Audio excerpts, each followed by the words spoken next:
No Small Endeavor is brought to you by Progressive Insurance. What if comparing car insurance rates was as easy as putting on your favorite podcast? With Progressive, it is. Just visit the Progressive website to quote with all the coverages you want. You'll see Progressive's direct rate, then their tool will provide options from other companies so you can compare. All you need to do is choose the rate and coverage you like. Quote today at Progressive.com to join the over 28 million drivers who trust Progressive. Progressive Casualty Insurance Company and Affiliates. Comparison rates not available in all states or situations. Prices vary based on how you buy. Hello friends, Lee Seacamp. This is No Small Endeavor. This is our unabridged interview with Father Greg Boyle. Father Boyle is a Catholic priest in Los Angeles, California. He's the founder of Homeboy Industries, the world's largest gang member intervention program. This interview I did with Greg, we were live together here in Nashville. I think it's one of my favorite interviews of all that we've gotten to do. It's just so beautiful, and he was such a lovely human being, is such a lovely human being, and I hope you find this as moving as I did enjoy. When you're committed to improving more lives in more ways, it helps to have a big family of care to back you up. TriStar Health shows up for you with the experts, technology, and resources to deliver treatments and care personalized for you, whenever, wherever you need them. Find a location near you at tristarhealth.com. Father Greg Boyle is the founder and director of Homeboy Industries, the world's largest gang intervention and rehabilitation program, former pastor of Dolores Mission Church in Los Angeles, a native Angelino and Jesuit priest. From 1986 to 1992, Father Boyle served as pastor of Dolores Mission Church in Boyle Heights, which was then the poorest Catholic parish in Los Angeles that also had the highest concentration of gang activity in the city. He witnessed the devastating impact of gang violence on his community during the so-called Decade of Death that began in the late 1980s and peaked at 1,000 gang-related killings in 1992. In the face of law enforcement tactics and criminal justice policies of suppression and mass incarceration as the means to end gang violence, he and parish and community members adopted what was a radical approach at that time to treat gang members as human beings. In 1988, they started what would eventually become Homeboy Industries, which employs and trains former gang members in a range of social enterprises, as well as provides critical services to thousands of men and women who walk through its doors every year seeking a better life. He's also the author of the 2010 New York Times bestselling Tattoos on the Heart and his new book, Barking to the Choir, published in 2017. Welcome, Father Boyle. It's good to be with you. It's great to have you here with us here in Nashville, Tennessee, away from home and the West Coast. Yeah. Grateful to have you here with us today. You have been at Homeboy, or at least you've been at this work in Los Angeles for quite a while now. And would you tell us a little bit about kind of how Homeboy Industries started and your ministry started there? Well, I was pastor of the poorest parish in the city, as you mentioned, and so that was 37 years ago that I first arrived. So though Homeboy is 33 years old, I was kind of working with gang members prior to that. But I was kind of forced to. I mean, I never set out to do anything. And then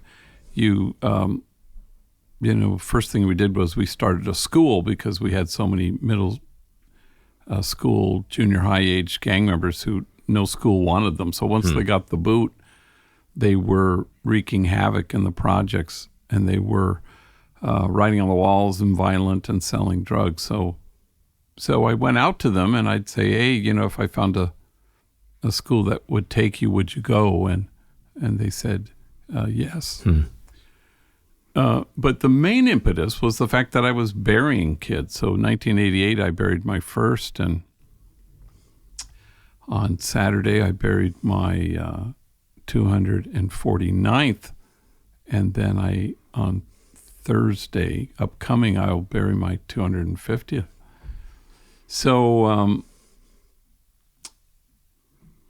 that was a kind of a wake-up call for us as a parish, because then it started to become a quite intense 8 funerals in a 3-week period, all gang-related homicides. So that was tough. So we started a jobs program, and then started enterprises, businesses, because we couldn't find enough felony-friendly employers. So I take it from some of the stories you tell that it was not necessarily welcomed by all in the neighborhood when you started. well, look back, it's hard to retrieve how hostile the wider community was towards Homeboy and the notion of it.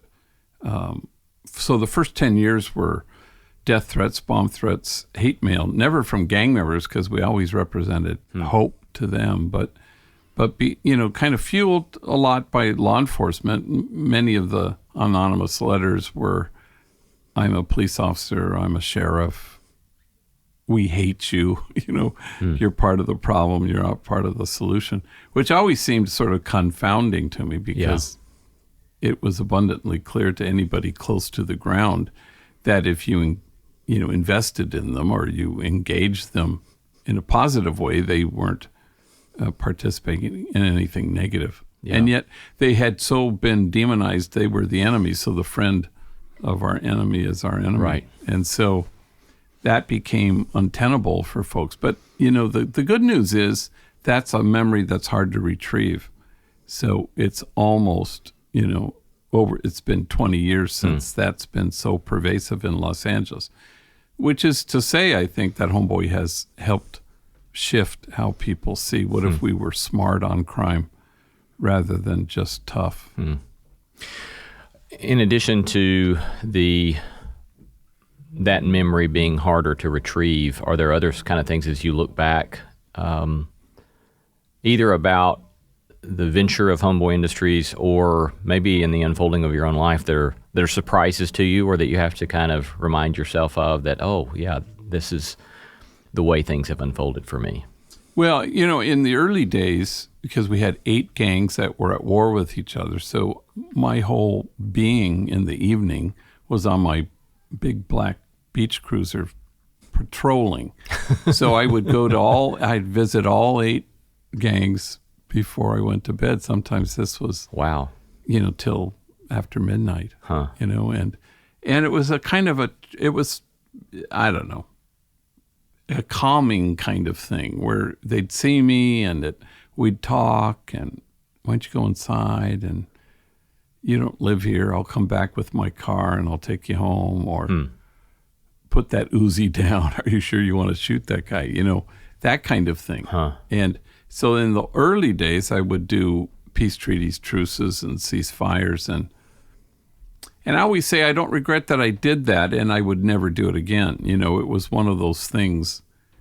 In retrospect, you see that though on paper, it's kind of the outsider view driving the inside of what we ought to be doing. So you think, oh, this is what we should be doing, kind of Northern Ireland, Middle East. Let's get the warring parties to sit down. Huge mistake because it serves the cohesion of the gang, which is not a good thing, and it supplies oxygen to gang life, equally not a good thing. So I look back on that and I go, yeah, it was a natural thing. Now people still do it all over the country, and they still think that gang violence is about conflict resolution, but there is no conflict in gang violence. There's violence, but it's not about anything. It's not a conflict. So you can't sit the parties down, which is always a kind of a misconception that people have, So the notion of it giving oxygen to gang mentality or gang identity is simply that I understand you to be saying that when you sit them at a table or invite them to a table as gang members, that's reifying that gang identity. Absolutely. And at Homeboy, we now say we don't work with gangs. We work with gang members. Interesting. And we don't recruit or cajole or coax, and everybody knows where we are. We call it the magic of the swinging doors. You open that front door, welcome. Welcome at Ticker Tape Parade. They come in and a homie said, there's an aroma, and it's the whole talk about the kingdom. It's about kinship and connection and people immediately tasting beloved belonging and then wanting that. But we don't try to, go out to anybody, because it's like rehab.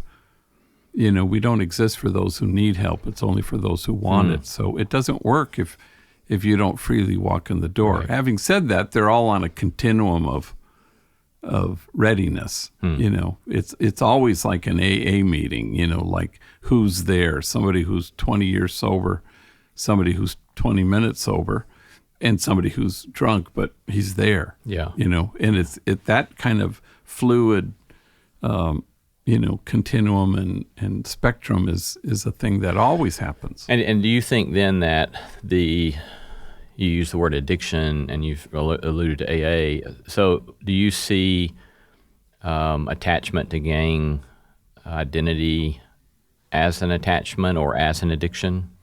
It kind of is, in as much as, the opposite of addiction is community. And so the opposite of, community will always trump gang life once they have a taste of it, but it's all part of the longing of people. Everybody is born wanting the same thing. Yeah. So once they kind of discover that, but in recovery, it takes what it takes. Yeah. And in gang recovery, it's the same thing. It can be the birth of a son, the death of a friend, a long stretch in prison. It takes what it takes, But no amount of me wanting that guy to have a life will ever be the same as that guy wanting to have one. So, Right. So you have to. I always say, ours is a God who waits, and who are we not to? So you wait for people. It's frustrating because you would like to accelerate, people's feeling cherished and nurtured and accelerate the healing. Yeah. But it's the same as I don't know how else you can do it except to wait for people to show up and to be as attractive. You say in your most recent book that you were angrier when you were younger, that you shook your fist a lot. What precipitated a change in you in that regard? Well, I think part of it was I was bearing so many kids, and that, and there was a kind of a killing of Karen Chelshima, who was killed in Westwood, which is where UCLA is, and it's kind of a shishi foo-foo neighborhood. It's where you'd go to movies and nice dinner, that kind of thing. And she was a graphic artist and was on a date and got caught in the crossfire, in gang crossfire, and she was killed. And then suddenly, it was a $25,000 reward. All these detectives were dropped from lots of cases and assigned to this one. And, police presence was intensified, and the reward was offered for information that would lead to the arrest and conviction of whoever did this. Now, at that juncture, that was kind of the climate. And at that moment, I was bearing 8 kids in a 3-week period. And it was clear that one life in Westwood was worth, the 35 I had buried, at that point. And so you wanted their lives to matter, And so, but that was a different time for me. I suspect I was, you get indignant when you're younger, and you don't want to settle for moral outrage when you should hold out for moral compass, and they're not the same, Say that again. That's so helpful. Well, it's, moral outrage is kind of where we get stuck, where we shake our fist, and the hard truth of moral outrage is when I am outraging, it's about me. It's self-congratulatory. It strikes a high moral distance between me and others, and we settle for moral outrage. But we ought to hold out for moral compass. So moral outrage points things out, but moral compass points the way. You want to be able to point the way. You want to say, over here, but let's imagine this, and then you insist on the undergirding principles that are so essential. We belong to each other, and every single human being is unshakably good. And that's where I begin. And once you start there, then you can you won't fall prey to the seduction of moral compass that just has you shaking a fist and basically not just denouncing something, but insisting that it be about me. It's subtle, I think. Subtle, but wow, it's terribly helpful distinction. You pointed right there to one of the themes that recurs repeatedly in your public speeches and in your writing, that of kinship. How does that? Would you describe how that functions for you in thinking about your work and in doing your work? Yeah, you don't go to the margins to make a difference. You go to the margins so that the folks at the margins make you different. And so then it ushers in this kind of exquisite mutuality. I remember there was a woman, I was at a conference in Rome, and we had this kind of social justice conference or something, and we were in small groups, and this woman with great sadness said that she had left work with refugees, really undeniably difficult work. And she felt guilty about doing that. And then she said, I think, there were some moments of joy. And then she proceeded to talk about successes, outcomes, measurable things. And I thought, oh, she's mistaking success for joy. And they're really quite different. And so the essential piece of kinship is to purify your narratives a little bit, So if you nobody has ever attended a graduation ceremony that didn't say, go and make a difference. Yeah. But make a difference is really about, if I'm there to make a difference, then it's about me. If I'm there to rescue, save, or fix, then it's about me. And if the principle is, it can't be about you. So in the gospel, when Jesus says it's really hard for rich people to enter the kingdom, well, it's not about bank accounts, it's about humility. And that the kind of the understanding of Jesus of rich folks is that there's not a lot of humility. It's really hubris. And so can you receive people? And there was a homie I met in Houston who, a gang member, doing hardcore gang intervention in the streets of Houston. And he said, how do you reach them? He kind of pleaded with me after a talk. How do you reach them, meaning gang members? And I said, well, for starters, stop trying to reach them. Can you be reached by them? Now, that's a whole other stance that's different. That's not, I'm going to go make peace. I'm going to enter into relational wholeness with people. That's hugely mutual. And I'm going to only begin and only do one thing, which is I'm going to allow my heart to be altered. I'm going to be reached by this person. I'm going to receive. When I took this course from Henry Nouwen at Harvard Divinity, I remember a woman asked him, what is ministry anyway? And he was quite frustrated with the question. He said, can you receive people? He said, that's it. Can you receive people? Which, again, feels so passive if were it not for the fact that it's the most liberating thing for somebody to be received. Yeah, and when you say somewhere that you think that you've decided that key to all this is simply the practice of showing up, that showing up and receiving people's, it feels like you're not making something happen, that you're not making a difference. So which is why people burn out, because it's about them, and they're trying to fix and save. But if it's about the other, and if all you do is love being loving, and you receive people and you allow yourself to be reached and heart altered, then it's eternally replenishing. You will never burn out. I mean, it's kind of the key. And I think that's an important thing, especially in ministry as people want to serve, is it's hard to enter into kinship with people if it's about you, or if it's about hubris rather than humbly accepting people where they are.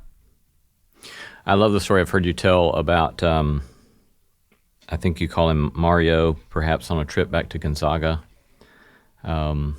which I think exhibits so well this kinship, an unexpected kinship. Would you be willing to share that with us? It's funny.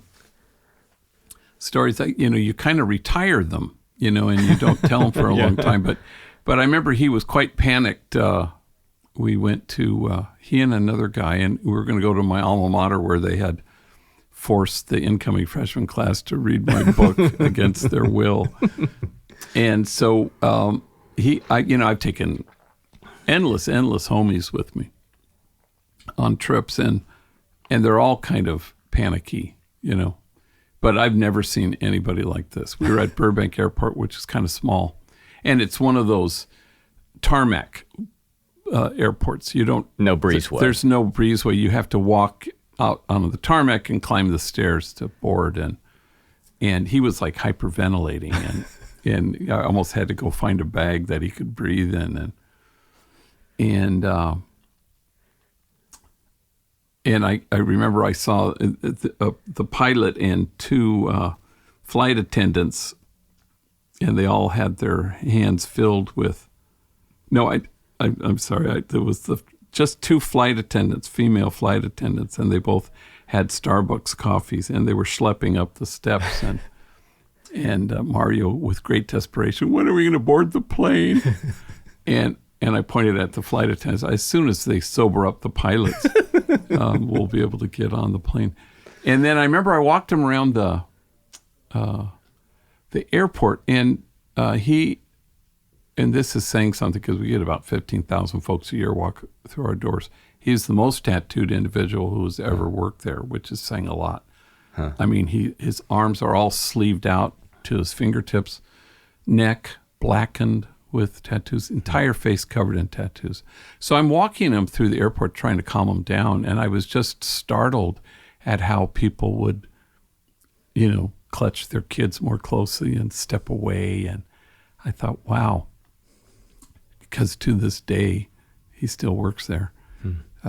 If you were to walk in and ask anybody who's the kindest, most gentle soul here, they wouldn't say me.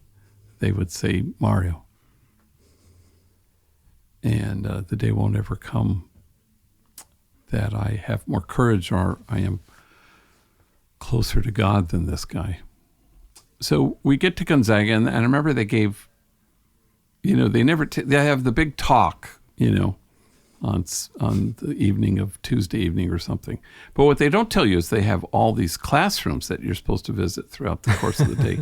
So I said, look, I want you guys to get up and talk, and because I'm going to speak tonight, and they were absolutely panicked, but they did a good job, and it's stories of terror and torture and honest to God, if their stories had been flames, you'd have to keep your distance, otherwise you'd get scorched. And I look back, and I think I wouldn't have survived a single day of either of their childhoods. So it kind of, I don't think I did this that regularly, but I said, get up before me and just give a little snapshot so that I could, include you in the question and answer period. And it was like standing room only packed, thousands of people sitting on the floor. I mean, total violation of fire code. And so they get up, and especially Mario was petrified and trembling, but they did a good job. And then I did my 45 minutes. Then I invited them up, and I said, yeah, questions. Yes, ma'am. And a woman stands up. I got a question for Mario. First question out the gate. So he's just a tall drink of water, skinny guy, gets up to the microphone. Yes. And he's terrified. And she goes, well, you say you have a son and a daughter. They're about to enter their teenage years. What advice, what wisdom do you impart to them? What advice do you give them? And Mario stands there getting a friggin' hernia trying to come up with the right answer. And I can tell he's starting to kind of crumble under the weight of it. And finally he just ekes out, and then he stops. And then he kind of holds his face in his hands, and people don't know if he can continue. And then he says, I just still want my kids to turn out to be like me. And there's silence until the woman who asked the question stands and says, with great tears, why wouldn't you want your kids to turn out to be like you? You are loving, you are kind, you are gentle, you are wise. I hope your kids turn out to be like you. And 1,000 total perfect strangers stand, and they won't stop clapping.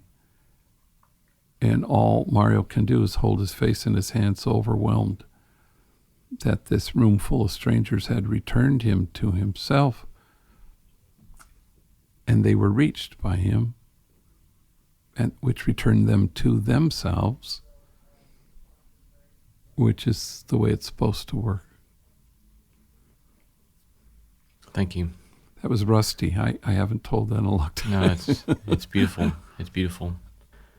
I preach all the time in detention facilities. So I'm and I have kind of 3 stories that I'll use for the whole month. And by gosh, I'm going to make that gospel fit these readings. And so I recycle things, and then I'll retire things. And then, of course, new stories will come.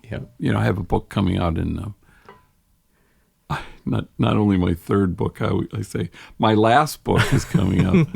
I'm never going to do this again. And it's funny when everybody, and his latest book, 2017, that's nobody's version of latest. But. That phrase you ended that story with, returning to ourselves. That's another one that shows up often in your writing and your speaking. And I'm about to share a quote from the poet Galway Kinnell, but I will say that especially in Tattoos from the Heart, on the Heart, from the Heart, I want to go back and just collect the quotes you've got in there that hold these stories together. There's so many beautiful, and it's like you got Merton, you've got Wendell Berry, Pema Chodron, Emily Dickinson, Mary Oliver, and so forth. And I love the way it shows your MA in English, I suppose. It's being put to good work there. But you quote Galway Kinnell, sometimes it's necessary to reteach a thing its loveliness. And it seems that this is a particularly helpful way to construe what it means to be human, to return to ourselves. I love, and my students, I'm sure, get tired of hearing me talk about Irenaeus, 2nd century, the glory of God as a human being fully alive. That's right. And I hear that phrase you use, being returned to ourselves, is sort of synonymous with that sort of vision of life. But talk to us a bit more about that. What's that look like and mean? I mean, it's a wonderful poem, but it's a little bit like people talk about second chances. And there was a homie who worked at the silkscreen who said, our Homeboy silkscreen factory, who actually is the supervisor there, and he said, whoever gave them their first chance.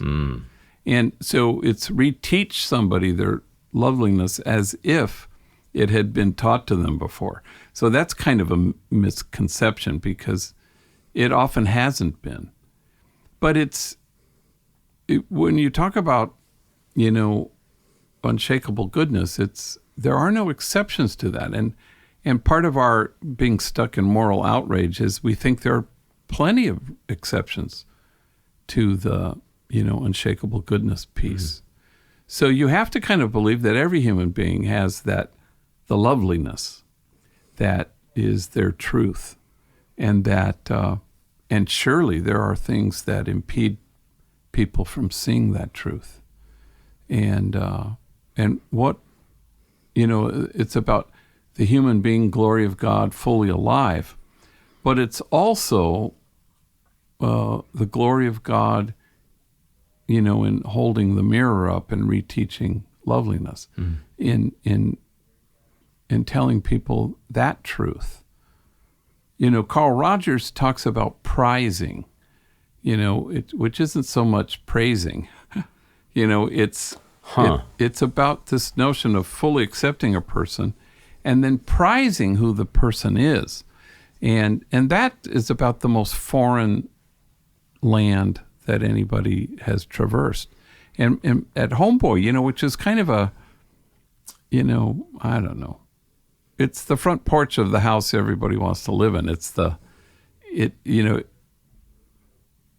it's a model, I guess, of a paradigm that could be different, where only in a community of beloved belonging, where everybody's engaged in repairing and attaching and repairing severed belonging, because everybody, that's where they begin. They've had belonging severed, and it's never too late to repair that and to attach. I mean, we have an 18-month training program. That's what they sign on for, and they get paid, and they're supposed to, they'll work in a bakery and et cetera, but they're also, equal parts working on themselves in group and in therapy. But the whole culture heals, the whole culture of the place.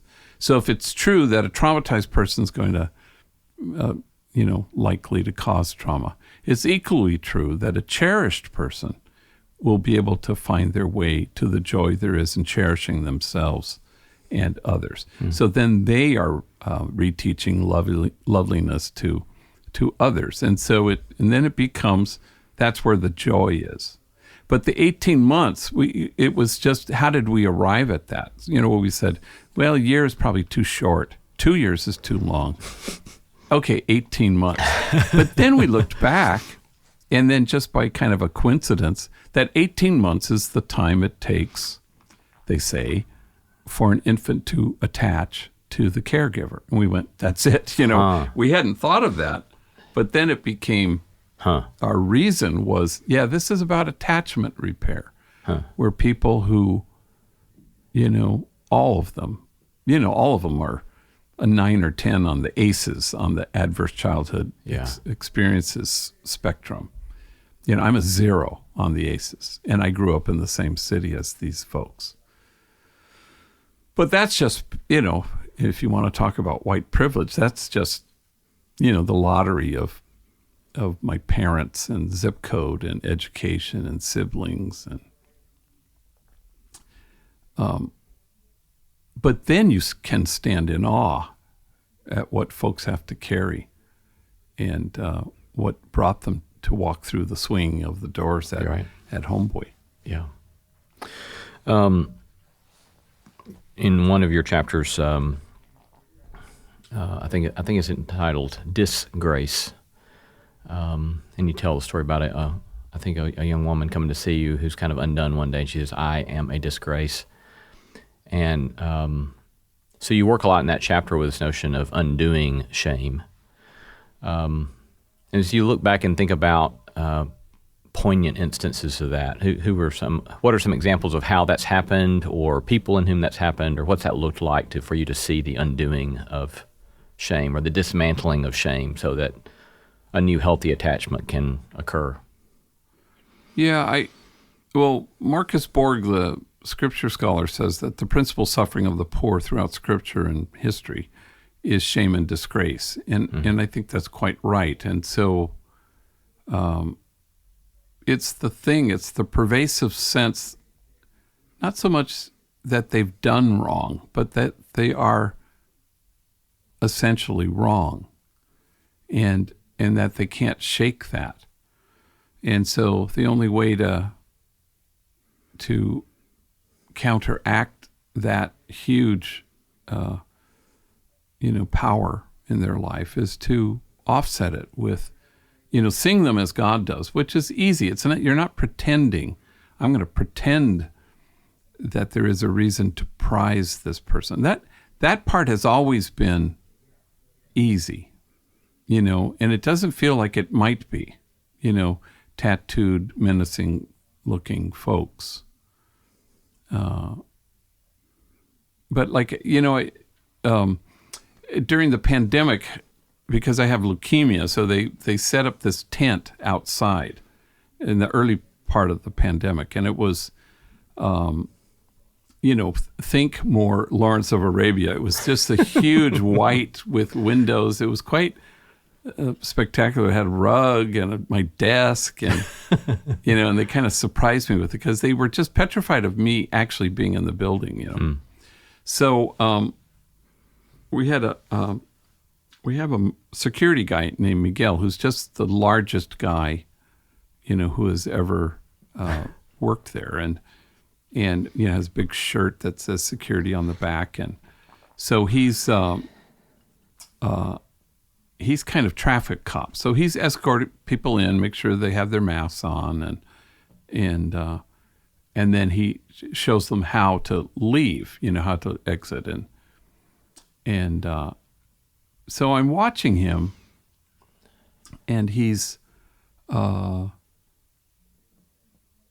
especially with the younger homies who came in to see me, and the whole thing is kind of the Godfather will see you now, and so they bring them to me, and they're 6 feet apart and all this kind of stuff. And so then he would direct the young guys out, and I would hear him say, "Hey, Papa, you can leave this way." Now, Papa is something you would call your son. And it's very affectionate, and it's a loaded word because it's just steeped with a very healthy, good father-son relation. "Papa, if you could just go out that way, Very tender. And then homie comes in later on, and he sits down and he says, that guy back there? And he points at Miguel, and he says, well, he's my worst enemy in the whole world. And right now, he just gave me advice that consoled me, which seemed like a incredible word to use. And then, he left. But at the end of the day, I called Miguel in, and I wanted, to prize him, sort of, and I wanted to say, hey, I noticed how, you would say papa to the younger guys. That was so tender and cariñoso, affectionate. And then I mentioned that kid who was his enemy, and he knew exactly who I was talking about. And he so valued your advice to him. Well, he just, big, huge hulk of a guy sitting in front of my desk, holds his hands in his face and just sobs. And he says, "I have found my purpose here." Now, this is a guy, when he was, 12, lived with a stepfather who just would torture and beat his mother. And he was sexually abused by 3 adult relatives. And one day he came home, and he couldn't find his mom, and she was tied up and gagged in a closet. And his stepfather once had thrown her through a window, like you see in the movies. And so he killed him. And he was, whatever he was, 14. And he went to what we called then youth authority, which is where they send very young, seriously offending kids. And he was there till he was 25. And then they sent him to prison for an additional 10 years, and now he works for us. But he's found his purpose. And I've never had to carry what that kid carried. And so it's reteach his loveliness, but loveliness was a foreign land for a kid like this. But now he loves being loving, which is, and was he always unshakably good? Yes. Did he always know it? Rarely.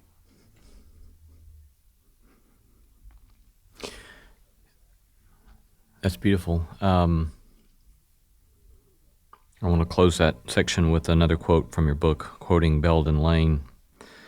Divine love is incessantly restless until it turns all woundedness into health, all deformity into beauty, and all embarrassment into laughter. You've done a lot of this, as you said at the beginning, you started doing what you did not because you set out to go look for it, but because it needed to be done. And that's informed, it appears, a lot of the stuff that you've done, like even tattoo removal. I think you've started as this was just something that needed to be done. Well, what's been the significance of something like tattoo removal, for example? Well, yeah, I mean, it's funny, just everything, when Ray Stark, who had $500 million, wanted to help, and how should I help? And I said, well, I don't know, you could buy this abandoned bakery across the street from our school,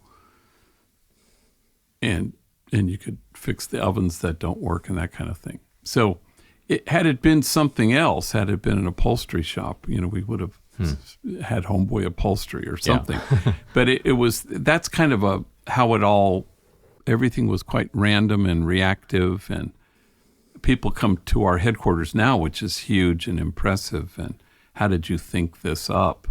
And the truth is, you don't think things up, you evolve. And so tattoo removal there was a need, and we did it, and we don't force anybody, to get their tattoos removed, but it's all part of their own, desire to, turn their life around. I mean, in the early days, we had just, 1 hour a month from a Dr. Van Noor at White Memorial Hospital who would remove tattoos. And I remember a homie came and we were trying to limit, alarming tattoos, neck and face, elbow down. And he lifted his shirt and his whole chest was covered with the name of his gang.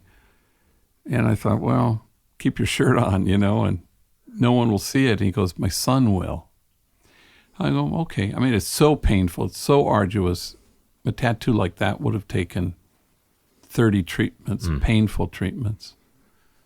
But he was willing to do it. And that was in the recovery mode. It took what it took, which is why we don't ever, I remember once we had a kid who court ordered to get his tattoos on his face removed. And once he was off probation, he just put them all back on. He didn't work at Homeboy, but I knew him in a probation camp. Yeah.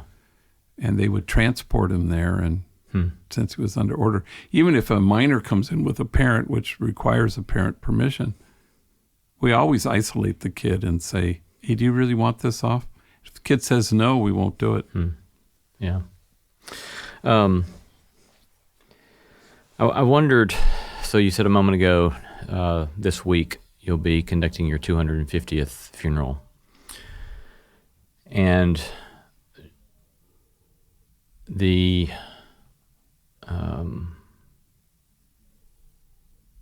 I hear what you're saying about on the adverse childhood experiences. Your friends that you're working with, a lot of them are 9 and 10, and yours was a 0.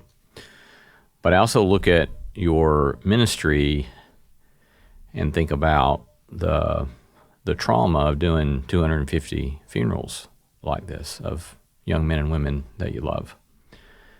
And so I wonder, how do you take care of your own self? How do you deal with what surely has to feel traumatic at times in tending to yourself? Yeah, you learn to the home who I buried named Moreno used to say, "Death is a punk."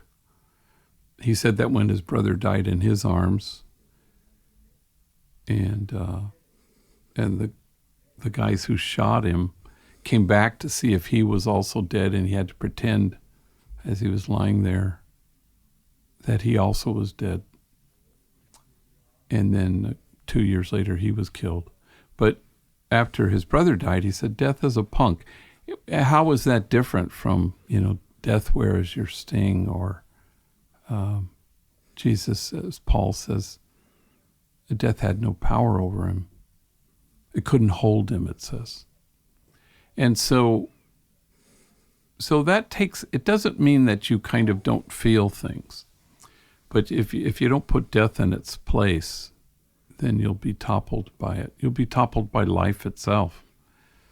And so coupled with, how do you stay anchored in the present moment, and how do you delight in the person in front of you? Because that's all you have, and we're only saved in the present moment.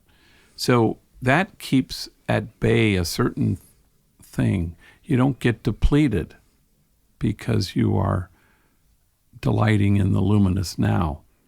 Now that may feel like you're not grieving, but you allow grief to not leave you where it found you. And you want to, grief sort of loosens you, and you allow that to happen. But most people kind of look at maybe what I do for a living, and they are kind of, the presumption is that would be hard. And I've never had that experience. And I really haven't. It's mainly delighting, only because you choose. You choose to cherish with every breath you take, and you choose to delight in the person in front of you. That's hard to do because it's you have to decide today, and then you have to decide tomorrow. And it's never once and for all, but it's the practice doesn't make perfect, but it makes it permanent. And so you are able to continue to do that without being depleted, and it's eternally replenishing because it's mainly people being tender with each other, and you laugh a lot. So the presumption is that death would win, and it doesn't if you put it in its place, The third main topic that I wanted to raise with you is the one again you just pointed to, and that is delight and gladness, which is another kind of thing that keeps repeatedly bubbling up in your writing.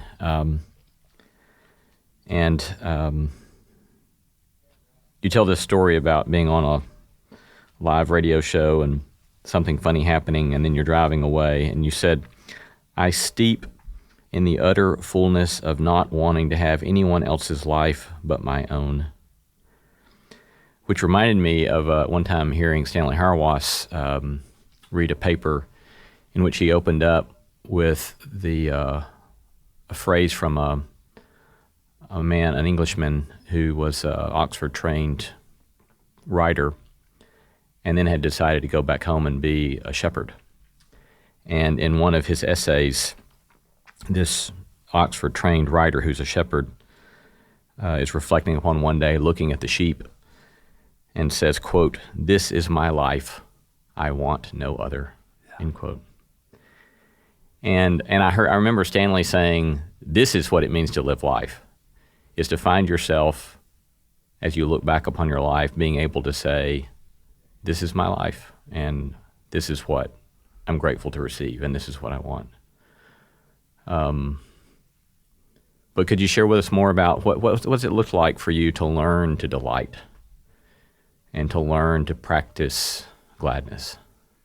Well, at Homeboy, there was a homegirl who was giving a tour. We always had, 3 or 4 tours a day in big groups and from lots of countries and all over the place. And so the homies give tours, and they're walking through, and I heard the homegirl say, "Here at Homeboy, we laugh from the stomach," which everybody knows exactly what that is. That it's deep, it's profound, it alters you. It's not superficial. And so, again, during the pandemic, on his break, a guy named, we call him Chamuco. And Chamuco means, it's kind of a playful name that in Spanish for the devil. It's kind of affectionate, actually, Chamuco, because he has two big devil's horns tattooed on his forehead. And he works in the, to his credit, he's getting them removed, but he works in the bakery. So he comes in and he's, dusted with flour and has his apron on, and he has his hairnet on, and he has a mask on. So this is during the pandemic, and he's standing in front of my desk. And during the pandemic, I was able to fix his teeth, and he wanted to express his gratitude. So he says, "Can I take off my mask to show you my grill?" They always say grill when they talk about to show you my grill. And so he's kind of broadly smiles, and big Colgate smile. And then he looks at me and he says, "Not only did you pay for this smile, you are the reason I'm smiling." And then there was this silence, and he goes, "Hey, that's good. Write it down." And so I started to write it down, and he's redictating it. And not only did you pay, and I think he was just hoping to get in my third book, and he did. He right under the wire. I begin my epilogue with that. But the two of us, we just laughed from the stomach. And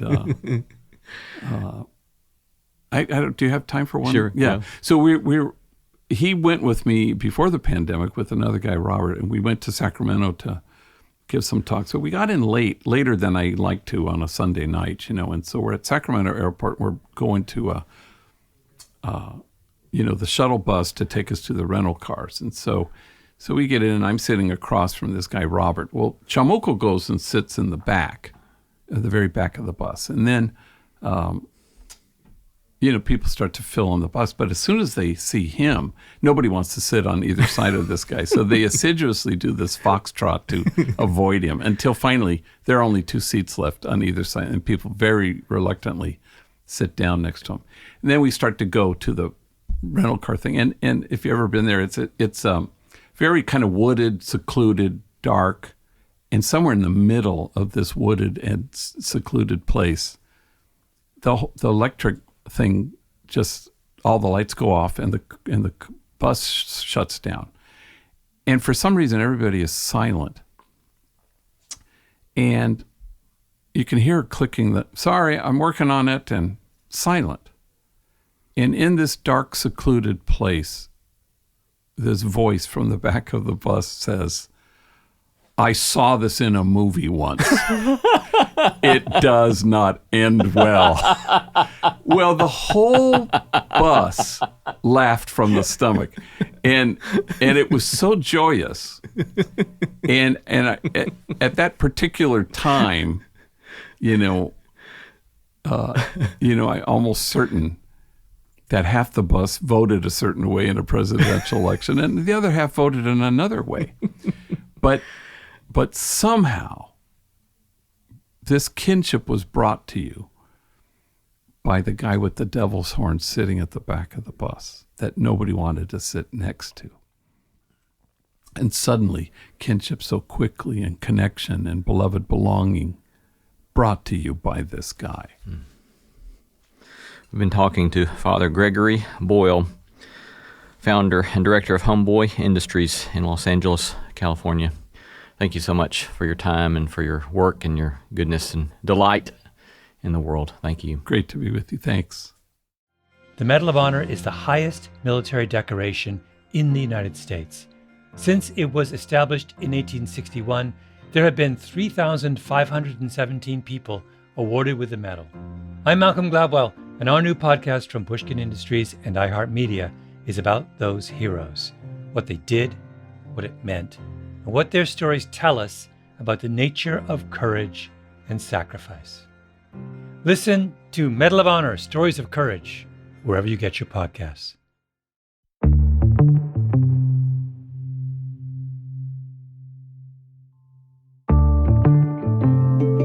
Our thanks to all the stellar team that makes this show possible. Christy Bragg, Jacob Lewis, Sophie Byard, Tom Anderson, Kate Hayes, Mary Evelyn Brown, Harriet Harmon, Jason Sheasley, Audrey Griffith, and Tim Lauer. Thanks for listening, and let's keep exploring what it means to live a good life together. No Small Endeavor is a production of PRX, Tokens Media LLC, and Great Feeling Studios. Hey there, Jacob Lewis here, executive producer of the show, as well as co-host of all of the bonus material that you will hear with Lee on No Small Endeavor Plus.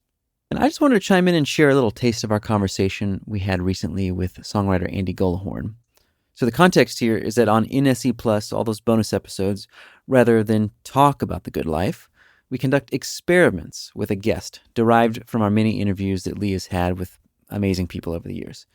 And this month, we tackled climate change, and we've assigned singer-songwriter Andy Gullahorn the task of making a climate action Venn diagram. This is derived from our interview with Dr. Ayanna Johnson. And then he's got to take some sort of action toward what he comes up with on that climate Venn diagram. Here's a little taste of that conversation. Did you ever interview Peter Harris? Yeah. yeah.